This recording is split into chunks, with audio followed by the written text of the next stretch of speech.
Hello, this is Loren Berman, speaking to you from the beautiful Banana Republic known as Florida. And I decided to go back into the macro picture, the politics, social, and political, and economic movements, trends that are taking place now, which will really determine what kind of country you're going to be living in, most importantly, type of country that your children and grandchildren will be living in. And so, let me start with a quotation from the late 18th century. A economist by the name of Sir Alexander Fraser Tytler, Tytler, his last name. He wrote in 1787, a democracy cannot exist as a permanent form of government. It can only exist until the voters discover that they can vote themselves largesse, that's generous amounts of money for those of you from Loma Linda. Anyway, they can vote themselves largesse from the public treasury from the moment on. I'm going to try do a aristocratic. I'm not going to do Scottish. Scottish is too hard. It's like the James Bond. All right, but I'm going to do an aristocratic accent here. Okay, just to give more gravitas to my reading of this article. Yes, the majority always votes for the candidates promising the most benefits from the public treasury, with the result that a democracy always collapses over loose fiscal policy, which is always followed by a dictatorship. The average age of the world's greatest civilizations has been 200 years.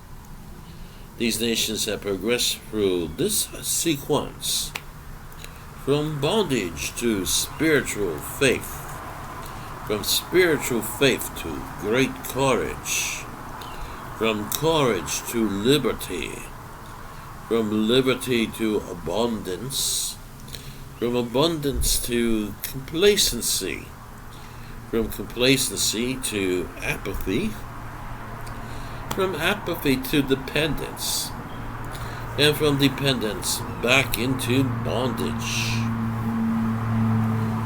Right, and of course, look, the founders of this country, they all to man.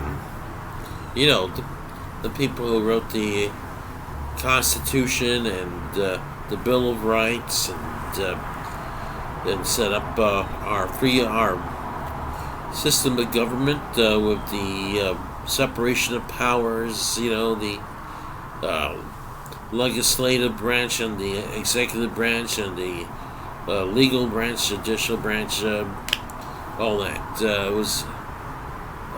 It was a very delicate balance indeed, and so.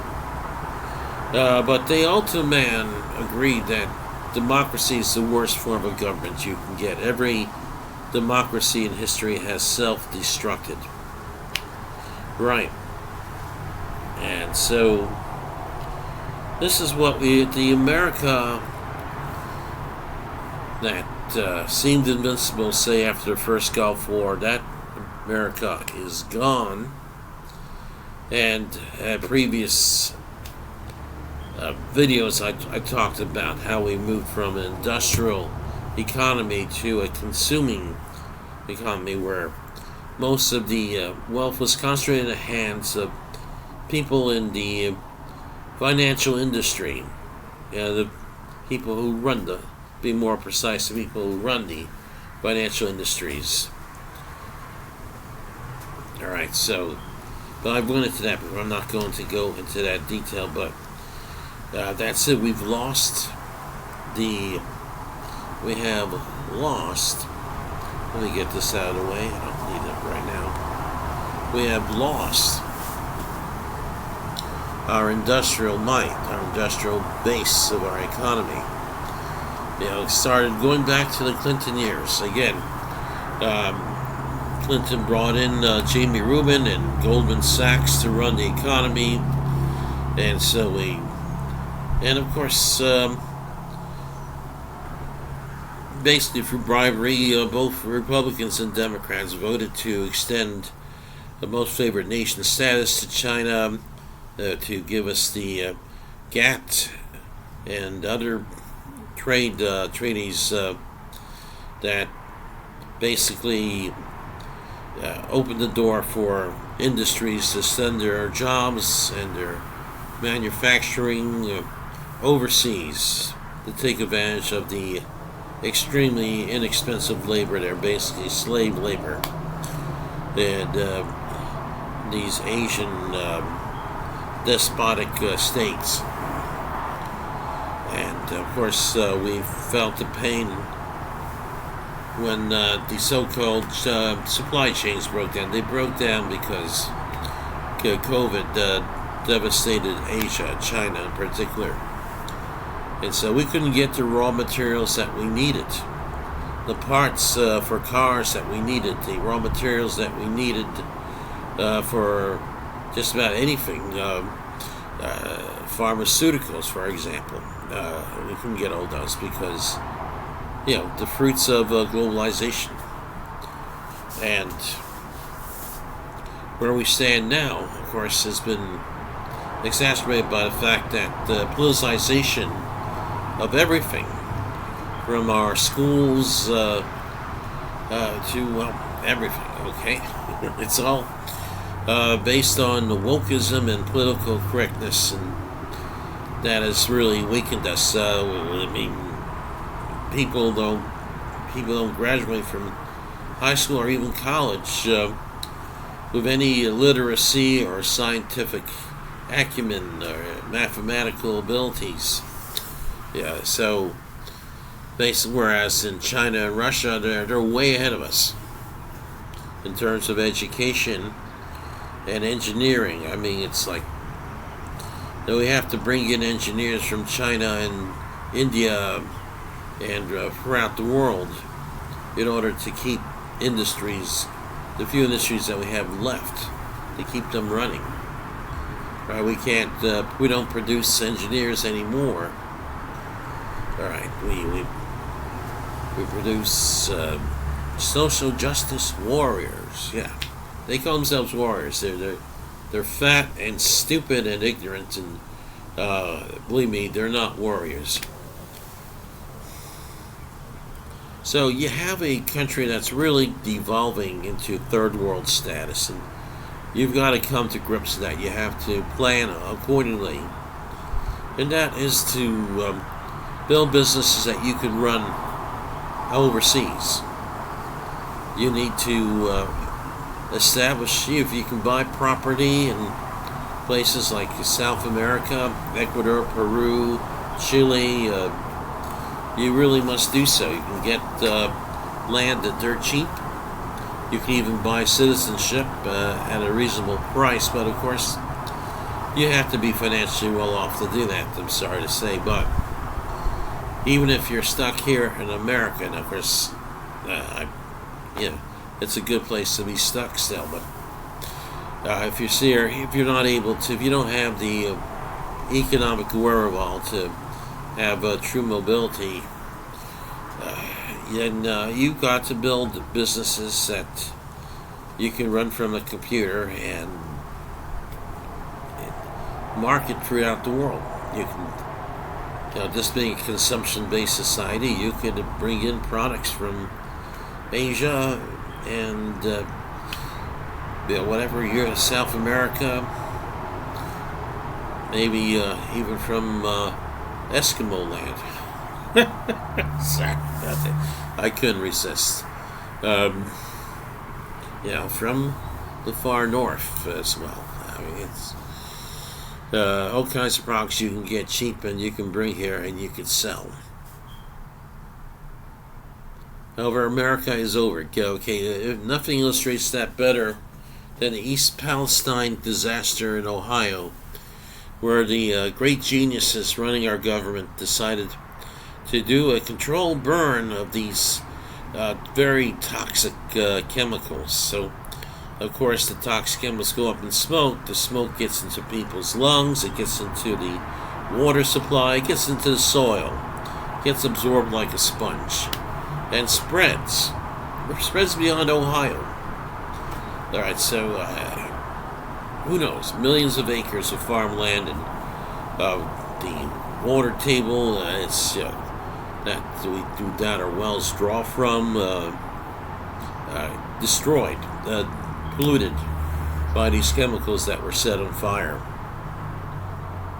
And so that shows you really, it really is a event that shows where we're at. Also, the fact is that we don't have ammunition. Our military does not have the parts of the ammunition needed to wage war. They don't have it anymore, and it's going to take decades to really fix that. Meantime, we're in danger of being attacked by China. The spy balloon looks like a perfect prelude to plans for an invasion, and we showed the Chinese that we're not going to do anything to stop them. That spy balloon was transmitting crucial information, stopping over our nuclear missile bases, and going across our country, transmitting data, information, pictures, film to the Chinese. All right, and as right now, our borders, so we have no control over our borders. The cartels control not only the south border, but even the north border, where they're bringing in Chinese nationals who work for the Communist Chinese Party. Every week, an average of 30 to 40 of these people. They're not morons. They're well educated, and they're quite capable of stealing our technology and spying on us. And they're coming in, and nobody's questioning them. Nobody's stopping them. They're coming in. They go wherever they want to in this country. All right, so we have no control over our borders. And like Trump said, if you don't have borders, you don't have a country. We don't have a country anymore. And of course, it doesn't collapse overnight, but we are in serious trouble, serious danger, and you have to be able to adapt to that situation. And for that, really, this is about as political as I'm going to get. Even this makes me nervous to put out a video like this. It really does. But you gotta keep a low profile, and you have to be crafty and travel light. You have to have a bug out bag, just the good size backpack where you can pack in a couple of shirts, a couple of pants, half a dozen pairs of underwear, half a dozen pairs of socks, let's say. I mean, I'd like to have more, but we gotta travel light. You gotta be able to move fast in the world that's coming to escape the Gestapo. So, I mean, take World War II, before World War II, many Jews went to the gas chambers, but a few escaped. They packed up their bug-out bags and they got the hell out of Germany and Poland and Europe before the gas chambers were put into motion. People were put into the cattle trains and shipped over to Belsen, Auschwitz, whatever have you. All right, but there were some that's they kept. This is why I do taking such a grim tone today. Your survival might depend upon a bit of paranoia and preparation. And by all means, you better get your passports and visas in order. That includes me and my passport has to be renewed. So, yeah, it's just I hate going through the bureaucracy, but I'll have to do that. But you gotta be prepared to get out of here, get out of this country fast if things keep on going this way. As I mentioned, we don't. The army is out of ammunition. Even though we sent it all to you, what we have left, we sent to Ukraine. Yeah, and we are falling behind in military technology. And not only are the Chinese far ahead of us in technology like 5G technology for telecommunications and internet, but they now have 6th generation fighter jets, and we can barely produce 5th generation. We're having problems with our 5th generation jets. So they're way ahead. Of course, they stole the technology from us, but never mind. They're ruthless and they're focused. Whereas our political class, and even the people running the Pentagon, running our military, are a bunch of mediocre, incompetent schmucks. Okay, they have no business being where they're at, and they're easily distracted by social and political issues that have nothing to do with their job of defending this country.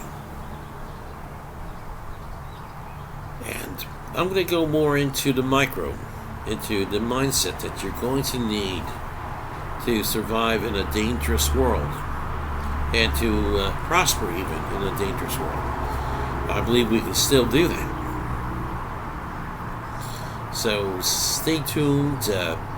I do hope you'll take into serious condition some of the statements I've made. This is off the cuff. But what can I say? It's off the cuff, so it's not so smooth. I was really not going to do it until I could take some time off and write down the script and script out these videos, which I'd like to do. But for now, that's it. That's my message for now.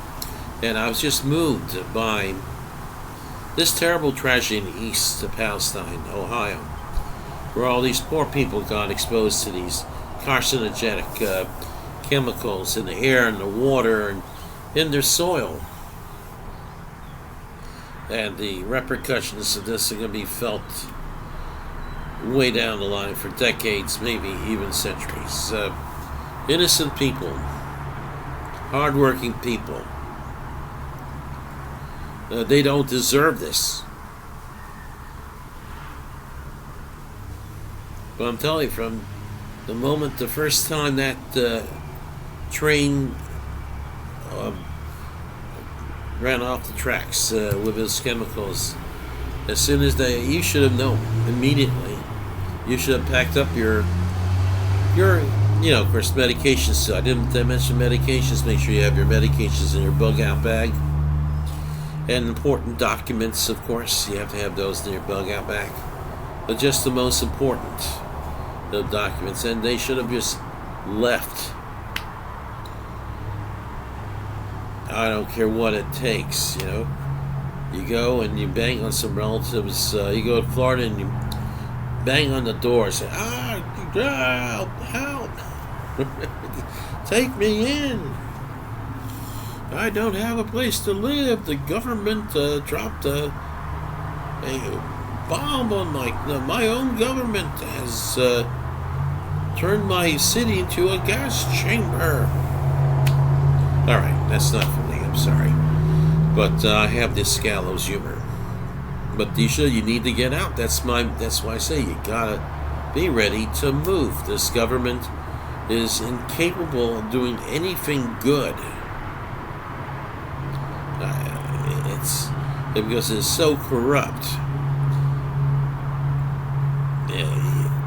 But they can do a hell of a lot of damage with the power that they have. So please stay alert and get ready to Move, be crafty and travel light, and improve your skill sets, please. Uh, you know, and sell. Learn how to sell. For God's sake, there's a customer is born every day, as P.T. Barnum said. That's the way out. People say, "Oh, I hate sales. They're a bunch of crooks." That's right. You're a salesperson. I know. You must be ripping people off.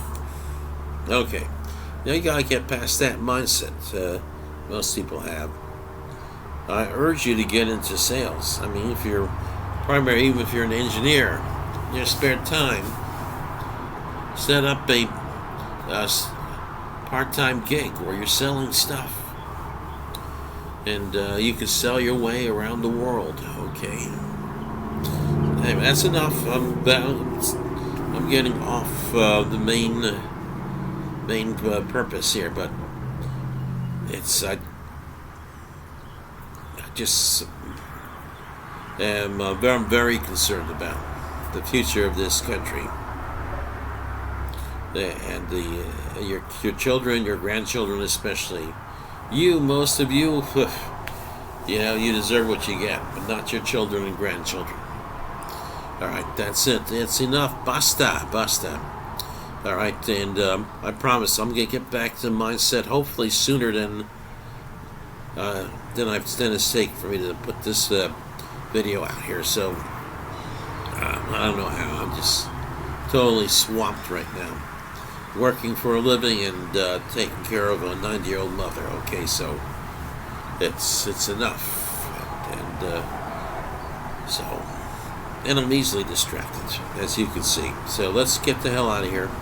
All right, be crafty, travel light, my friends, and remember, we shall win. We will overcome.